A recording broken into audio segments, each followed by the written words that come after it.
Hey guys, how's it going? Hope you're doing well. My name is Crown, and today I'm going to read you some very interesting stories that I hope that you're gonna love. And now, without further ado, let's go!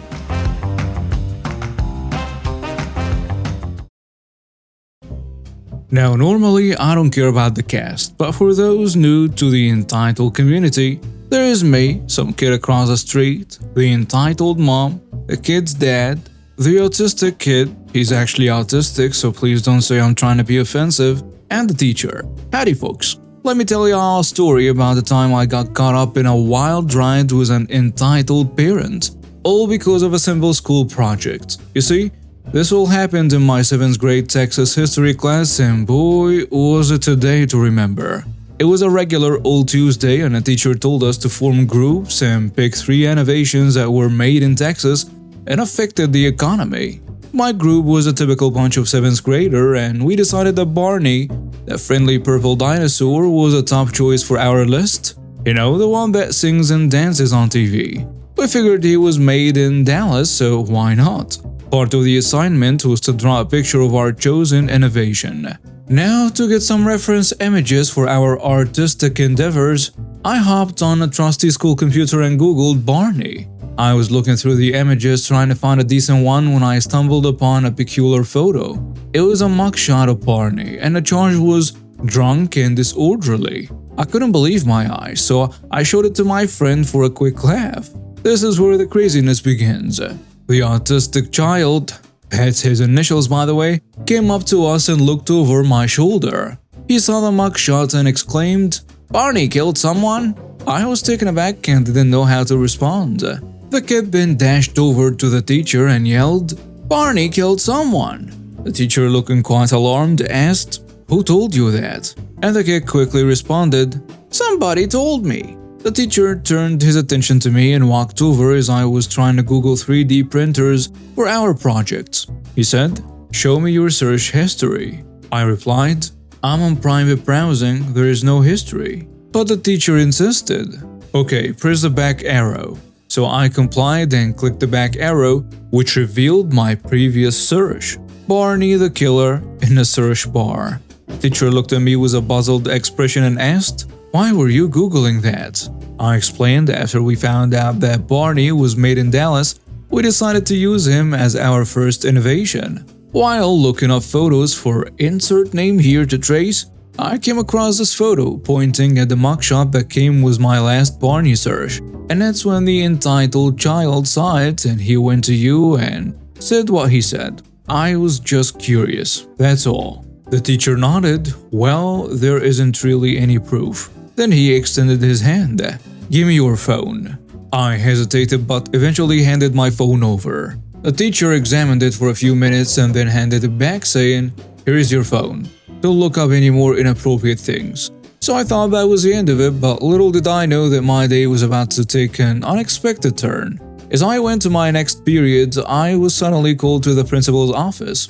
When I walked in, I found myself face to face with not only the principal but also the entitled mother, the kid's dad, I guess, and the autistic kid. My parents weren't there because they both had busy work schedules and couldn't just drop everything to come to the school on a whim. The principal greeted me, "Hello." But before I could say anything, the entitled mother cut him off. "Have anything to say?" she snapped.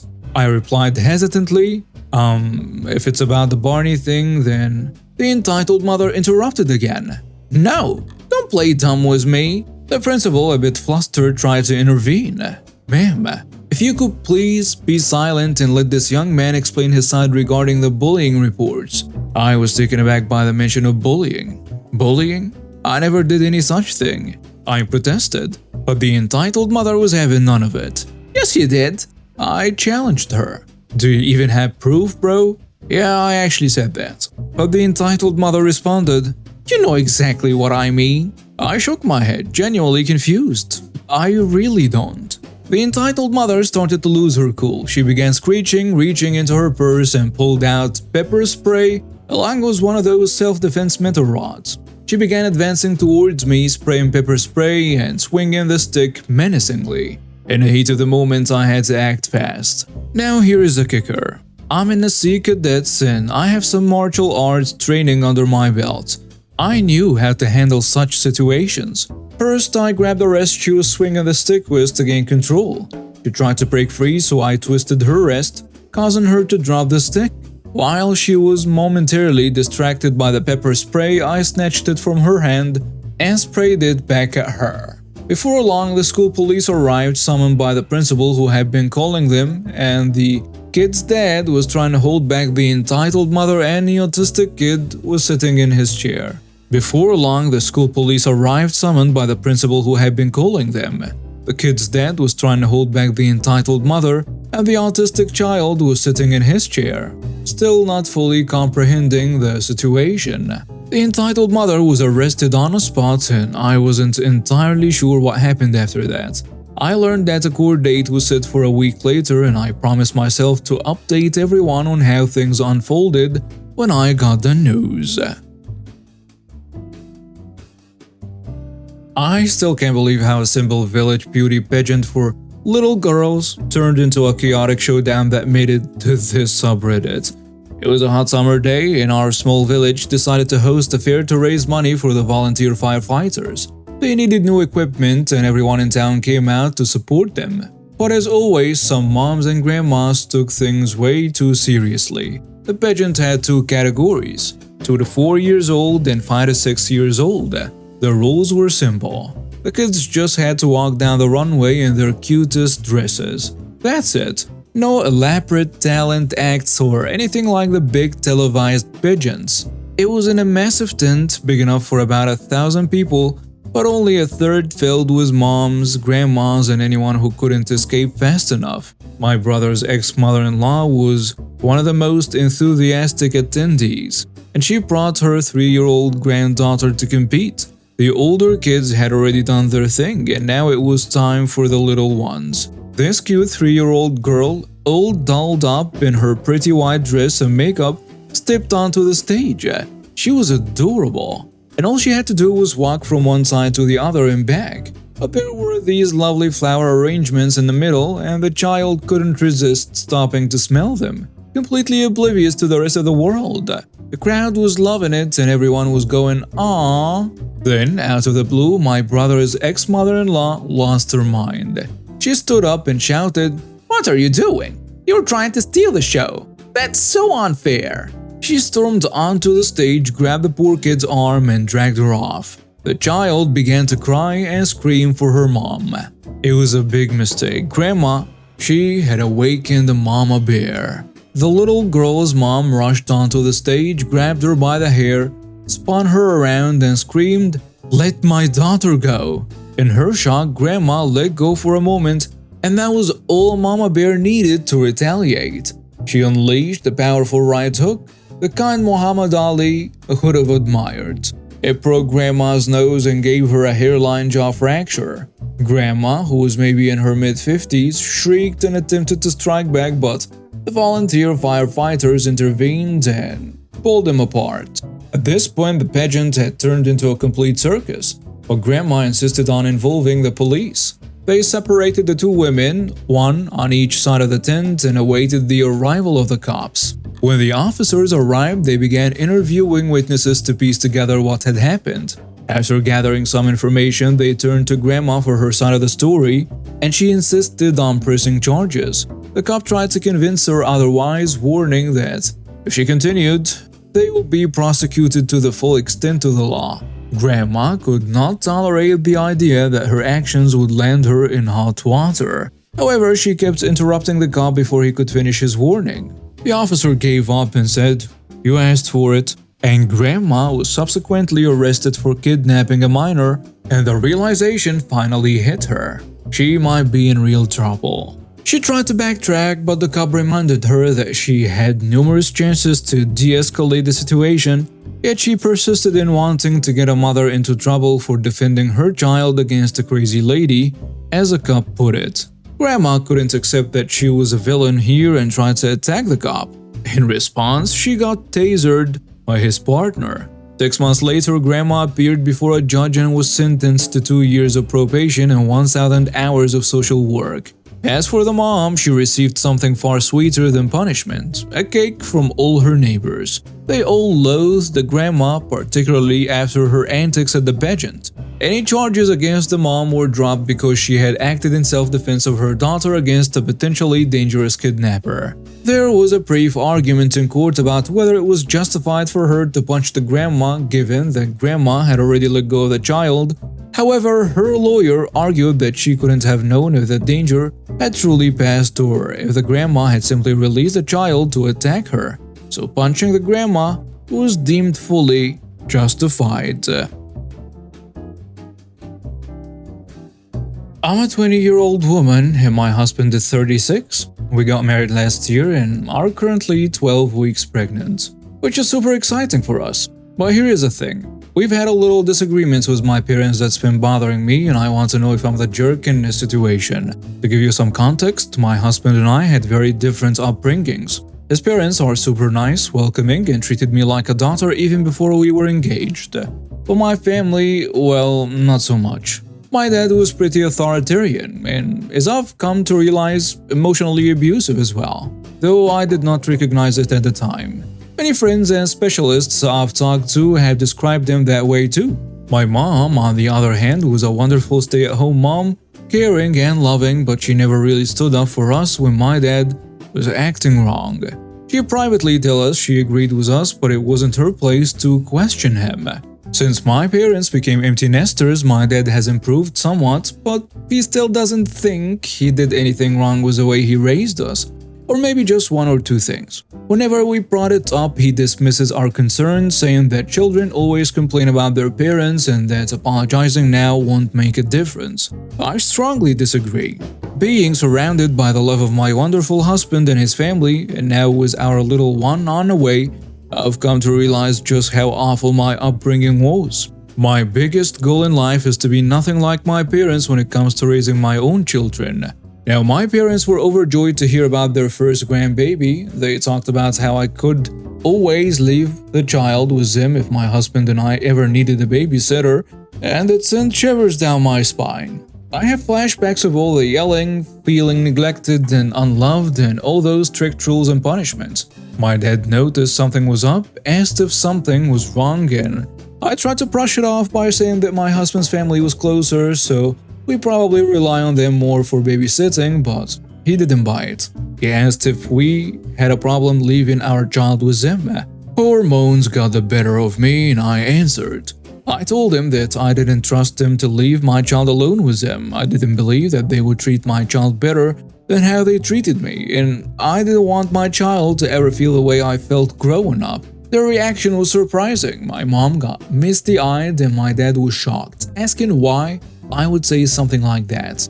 I reminded him of all the stuff he did as a dad, but he just said, "That's all in the past. I don't understand why it matters now." And that's when I lost my temper and slammed my hands on the table, yelling, "This is why it matters. You don't listen. You've never listened. Why the heck would I trust you to listen to my feelings and boundaries when it comes to my child when you can't even pretend to care about my feelings when I was your child?" His response? "It's not nice to swear." It's like my words just went in one ear and out the other. So I don't know, am I the jerk for telling my parents I don't trust them with my child? I can't help but feel like I might be in the wrong here, but I can't just ignore my past experiences and let history repeat itself with my own child. So Reddit, am I the jerk? And there was some comments on the post. Someone saying, "You're not the jerk." It's worth pointing out that a lot of people are far more mellow as grandparents than as parents. I would suggest watching closely how they interact with your kids and then making decisions about limiting contact later. I certainly wouldn't leave the child alone with them though unless/until you get comfortable. Congrats on the baby. Another commenter adds, "You're not the jerk." Oh yes, the old swear words invalidate facts clause. I know it well. I sympathize so deeply because I hope to be in this situation shortly if the IVF goes as planned. I love a lot of people I'm never leaving my baby with. A third commenter goes with, "Not the jerk, you're already rocking being a mama bear. You got this. It sounds like your husband's family is full of lovely people to fall back on when you need a village. This isn't my story, but it comes from my dad and other family members who witnessed it. Background: this all went down in the late 1970s when my dad was 17. The area he grew up in was in the UK and was a stereotypical working-class town. The part of town my family lived in was run down, full of poor families and had its fair share of crime. But it was close-knit and everyone knew everyone. This will be important later. Now, my dad wasn't the most well-behaved kid and he hated being at school. But aside from a speeding ticket, he had never been in trouble with the police. He was, and still is, a really talented musician and had a very active social life. For his 17th birthday, one of his friends had bought him a leather jacket with a very specific logo on it. We will call this friend Dave for future reference. According to my dad, it was a rare and quite expensive motorcycle jacket, and he was extremely happy that Dave had got it for him. Dave had bought himself the same jacket a while before, and it was a big surprise. My grandmother apparently joked that with the jackets on, they looked like twins, and she wasn't far wrong. They had similar features, black hair, and were both well known for being kitted out in motorcycle gear. A few days after my dad's birthday, he was leaving work as a bartender in the town center at around 10 p.m. As he was getting close to where his bike was parked, a gang of 5 men approached him from behind. The last thing my dad remembers was being smacked over the head and passing out as he hit the floor. These men beat up my dad with bike chains and a crowbar. Literally, 2 within an inch of his life. Luckily, 2 bouncers from a nearby pub had heard the commotion and rushed to help. The men ran off, and the bouncers called the police and my dad was taken to the hospital. It turned out that Dave had quite a substantial gambling habit and owed a large amount of money to people who you really didn't want to owe money to. They had threatened Dave and told him that they would be looking for him to teach him a lesson. So Dave decided to set up my dad to take the beating instead of him, or at least lessen his chances of taking it. He had bought my dad the same jacket because these guys knew that was what he wore when he rode. He then arranged for a guy he knew to find out when my dad left work and call up the loan sharks to let them know where Dave was. What a jerk. The revenge. My grandfather and mother were obviously distraught about this whole thing. The first thought on my grandfather's mind was if my dad would survive. When that was answered, the second was how best to get revenge. Bit of background on my grandfather. He was a lifelong boxer and a career military man. He enlisted at the back end of World War II at 17, stayed in the forces through Korea, and then served in Malaya and Burma as a scout and sniper during the mid to late 1950s. He only reluctantly retired when my dad was little and worked as an engineer after his discharge. This guy was a certified badass even into his 50s. And although he wasn't the best husband or father at times, he could never stand by and watch his family get hurt. The first move my grandfather made was to call up every ex-service buddy, bouncer, pub landlord, etc. that he knew and even a few less than legit characters he knew from the pubs. In my town, word traveled fast, and my grandfather was well liked and had a bit of a reputation, so it wasn't long before he had the names and addresses of the 5 men who had attacked my dad. Apparently, these guys had been bragging about beating up a defenseless man from behind. These guys were career criminals with violent reputations, but my grandfather really didn't care who or what they were. My grandfather then called up a few of the most dangerous, hardened guys he knew from the service. He explained to them what had happened and they were all happy to help. One night, the group kicked in the doors of each thug and paid them to a pulp. All 5 of them. They knew that if they hit one, the others would hear about it and run, so they hit all 5 of them in one night. My grandfather knew that no one would call the police in the area they lived in. Talking to the cops was a big no-no in that area back then, so there was little chance of being caught. All 5 guys ended up bloodied with broken bones, shattered teeth, and a requirement to be fed from a tube by the end of the night. One of them had to be put in a medically induced coma. Of course, the police interviewed all of them in hospital when they sufficiently recovered, but none of them talked. It was out of fear of my grandfather, and feared they would be labeled as rats. Nothing came of it. But my grandfather wasn't done there. My grandfather used his connections in the clubs and bars to start spreading rumors about why they had been beaten up. Soon, it had gotten around that these 5 guys had screwed up and had beaten up the wrong person. Not only that, but they had bragged about it and lied to whoever they worked for about it. Not only were they physically broken, but my grandfather ruined their credibility. So that when they got out, no one, criminal or otherwise, wanted to be associated with them. Once this was all done, my grandfather turned his attention to Dave. He had specifically left Dave for last, knowing that he would crap himself knowing that my grandfather knew what he had done. My grandfather, however, was much more subtle in dealing with Dave, as he thought that a simple beating would be too good for him. He waited and asked around, and it turned out that Dave was not only a compulsive gambler but also had recently turned into a heavy drug addict as well. My grandfather found out who he was buying his drugs from, when he would usually buy, and where. He had a buddy of his follow Dave when he went to buy his stuff, follow him to where he was living, and let my grandfather know. My grandfather then called in an anonymous tip that there was a huge drug deal going on at the address, and he thought he heard gunshots. He got 2 of his buddies to do the same. The police investigated, searched the house, and caught Dave red-handed with a boatload of drugs in his home, as well as counterfeit bills and a ton of other illegal stuff. Dave was charged, denied bail, and ended up pleading guilty to all the charges laid against him. My dad could never remember his exact sentence, but it was definitely heavy, at least 15 years. To add to that, Dave owed a lot of money to a lot of people, and let's just say his time in prison was made much worse by this fact. My dad never spoke to him again. His parents disowned him, his girlfriend dumped him, he struggled to get a job with his record, and when he got out, he had to move miles away as no one he knew wanted anything to do with him.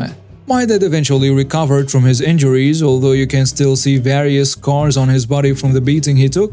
My grandfather never told anyone what he had done until my dad asked him about it when he got really ill in the early 1990s. Dave's life was ruined, and out of the 5 who attacked my dad, 3 ended up in prison later in life and 2 ended up dead due to crime. My grandfather passed away in the late 1990s, and although my dad and him had their issues, it could never be said he didn't look out for him when he needed it. And now we have reached the end of today's stories. Thank you for watching and see you next time.